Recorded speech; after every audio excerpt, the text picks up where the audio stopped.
Vous êtes le boss de McDo. Ouais. Et vous avez commencé à bosser dans les McDo, gravi les échelons, manager Non, la pub. D'accord. Là, vous faites ce qu'on pourrait appeler un McDo écolo. Ça, c'est un plus produit non négligeable de faire du green.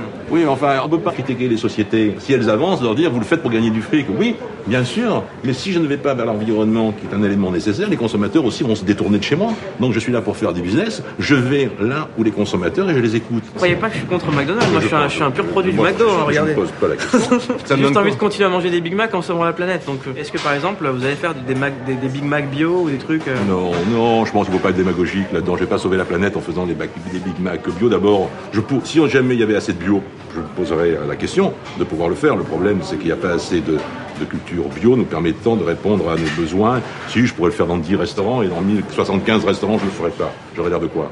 Là, clairement, il est en train de m'endormir, de mettre une disquette, une pilule, parce que McDo, ils font quand même 1 200 000 repas chaque jour. Ça veut dire que si on faisait autant de repas en bio, bah forcément, on pourrait produire plus de bio. C'est l'offre et la demande, c'est le business. Un McDo écolo, ça profite à qui le plus? À McDonald's ou à la planète? Je pense que ça profite, l'un va de pair avec l'autre. Je veux dire, si McDo ne marche pas bien, on fera rien pour la planète. Il faut que McDo marche bien pour qu'on fasse. Mais McDo marchera bien que si on fait quelque chose pour la planète. Donc vous pouvez le prendre dans le vous le voulez, mais vous n'arriverez jamais à le séparer et à faire de tas. Il faut que j'y aille, on m'appelle. À plus tard. Merci. On se paye un Big Mac? Allez, on y va tout de suite. C'est ouvert ou non? Moi, je suis à fond, allez. Allez. Bon, voilà, c'était la visite du McDo, entre guillemets, écolo. Je dis vraiment entre guillemets parce que là, je crois que j'ai pas pris une grosse leçon d'écologie, mais en tout cas, une grosse leçon de communication parce que il y a quand même un truc qui est très sûr, c'est qu'ils savent y faire là-dedans, quoi. Ça va fondamentalement pas changer la planète, mais c'est clairement ce qu'on appelle du greenwashing. Le greenwashing, c'est quand on fait une sorte de lavement de cerveau avec le green, qu'on va vous mettre du green partout, qu'on va faire du business avec le green. Et finalement, c'est ça, quoi. Plus de croissance pour plus de green, pour plus de fric, grâce au green. Et sauver une planète qu'on a détruite en faisant du fric, c'est très bien.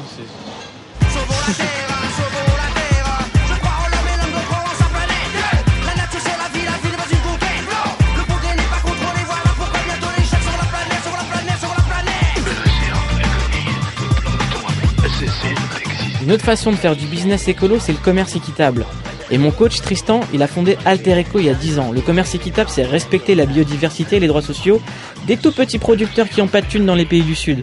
Et pour Tristan, c'est pas seulement repeindre son entreprise en vert, c'est aussi faire du développement durable. T'as jamais été militant écolo avant? Non. Alors comment est-ce que tu t'es intéressé à ça? En fait, au début, moi, j'ai fait HEC, donc tu vois, c'est pas une école d'écolo, c'est pas une école de militants. J'ai décidé de monter Alter Eco pour m'engager et que ça soit à la fois un job et utile pour la société et l'environnement. Tu penses pas que justement ce qu'on appelle le développement durable, c'est juste une façon de polluer la planète plus longtemps? C'est possible, ouais. On peut croire que c'est un moyen de se donner bonne conscience, etc. Moi, ce que je trouve, c'est que c'est un moyen d'expliquer l'écologie et les questions sociales sans pour cela se mettre en rupture par rapport à la société. Nous, par exemple, Alter Eco, on vend nos produits en grande distrib. C'est clair que la grande distrib, c'est pas le symbole du commerce équitable. Mais justement, on va utiliser le système pour le changer de l'intérieur. Nicolas Hulot, par exemple... Ça, c'est ce que disent tous les mecs de gauche qui finissent à l'UMP. Ouais. Vous pensez qu'un jour, les Chanel, les Dior et tout ça vont faire des trucs en commerce équitable? C'est possible, ouais. Parce que elles vont paraître super ringardes, ces marques, si elles ont l'air d'être sourdes à ce qui se passe sur la Terre. Pourquoi c'est devenu tellement anti-ringard d'être écolo? Je pense que c'est présenté justement plus comme un devoir. Aujourd'hui, avec le développement durable, c'est un mouvement qui propose à chacun de s'engager sans dire voilà, vous êtes en dehors de la société, le bien, le mal, les grosses boîtes, les petites associations. Non, c'est trouver la réconciliation et proposer à chacun d'agir. C'est une révolution consensuelle entre Donc c'est la révolution qui colle le plus à cette époque-là. Voilà. Bon, si je peux continuer à consommer mais équitable et en faisant les choses pour la planète, je trouve que c'est un bon compromis. Mais moi, le terme révolution consensuelle, je comprends pas. Ça me dérange quand même pas mal parce que ça va pas bien ensemble et ça veut rien dire. L'idée de vouloir sauver la planète et de continuer à faire du commerce, je trouve qu'il y a un truc qui va pas quand même. Je suis actuellement dans un TGV en direction de Lyon pour aller à Bron dans le 6-9. Bron, c'est pas la ville du Brony, c'est la ville où habite Paul Ariès, qui est un théoricien qui a fait toute une thèse sur la décroissance. C'est quoi la décroissance? C'est l'inverse de la croissance et c'est surtout un moyen d'expliquer que la meilleure façon de sauver la planète, c'est de lutter contre le développement durable. Je peux rentrer? Tu peux rentrer. J'ai eu peur parce qu'on peut toujours... c'est jamais sur qui on peut tomber. comment ça va? Salut Mouloud, ça va? Ça va? Ça va. Bon je vous suis. Vous cultivez vous-même vos cerises? Oui, et puis non seulement elles sont bio, mais bien moins chères aujourd'hui que sur le marché. Et en plus, elles viennent du coin, puisqu'elles viennent de chez moi. Donc c'est la relocalisation, c'est le plaisir de les ramasser. Moi quand j'étais petit, j'avais le plaisir de les voler les cerises. C'est un vrai plaisir aussi. Hein. Ok, on va s'asseoir parce que là, il faut rester concentré. Qu'est-ce que vous pensez de tous les mouvements On nous demande d'éteindre nos lampes, de fermer le robinet. Qu'est-ce que vous en pensez de tout ça? Je dirais que les milieux de la décroissance sont tout à fait hostiles à ce qu'on appelle le développement durable. Parce que le développement durable, finalement, il y a deux versions. Il y a soit le développement durable à la Nicolas Hulot, la révolution du brossage de dents, c'est-à-dire il faut fermer le robinet, c'est comment polluer un peu moins pour pouvoir polluer plus longtemps. Puis un deuxième courant, c'est le développement durable à la Laurence Parisot, la patronne du MEDEF, et je dirais que là, c'est l'idée qu'un peu de croissance polluerait et que beaucoup de croissance dépolluerait. C'est-à-dire, après avoir fait des milliards en polluant la planète, on pense faire encore plus de milliards en la dépolluant. C'est quoi la décroissance? La décroissance, je disais, qu'est-ce que c'est pas? C'est pas l'idée qu'on pourrait revenir à l'âge de la bougie. C'est très bien pour les amoureux. C'est pas un délire Roots Reggae Raga Non, du tout. C'est avant tout cette idée qu'on va pouvoir vivre beaucoup mieux avec beaucoup moins. Il faut en finir avec, je dirais, une société qui est vouée à l'économie. Il y en a marre qu'on réduise nos existences à une seule dimension, qui est celle de faire du fric, qui est celle de bosser. Qu'est-ce qu'on peut faire dans la vie à part faire du fric pour s'en sortir?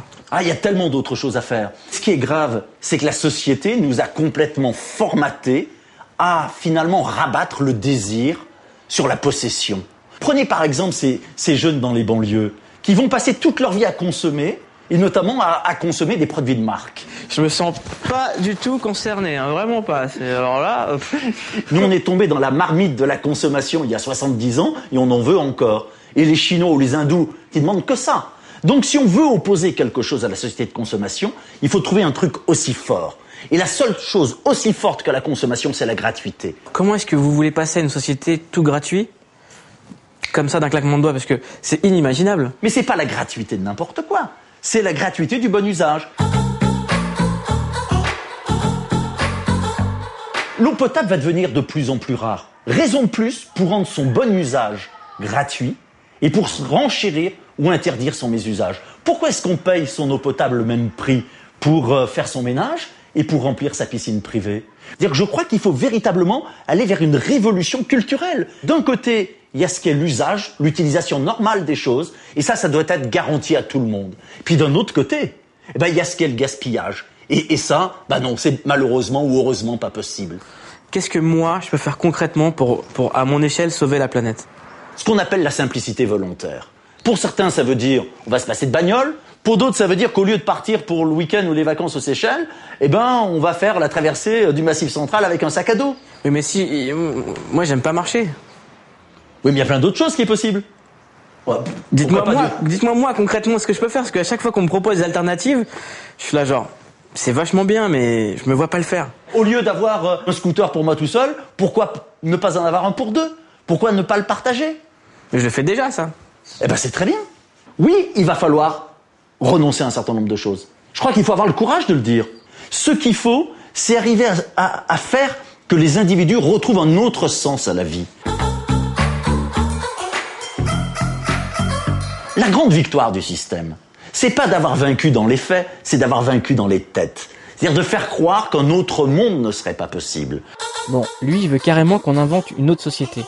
Une société où on arrêterait de toujours consommer, et franchement, j'ai pas l'impression que ce soit quelque chose de très réalisable. Mais par contre, je pense qu'on pourrait peut-être commencer à intéresser les plus jeunes, parce que finalement, c'est eux l'avenir de la planète.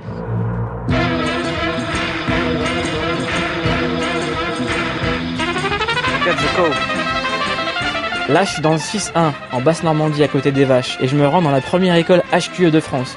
HQE, c'est École à haute qualité environnementale. Tout a été construit en matériaux écolos. Et du coup, dans un bâtiment pareil, c'est tous les enfants qui sont mis au green. Il y a des ateliers, des travaux pratiques pour apprendre le respect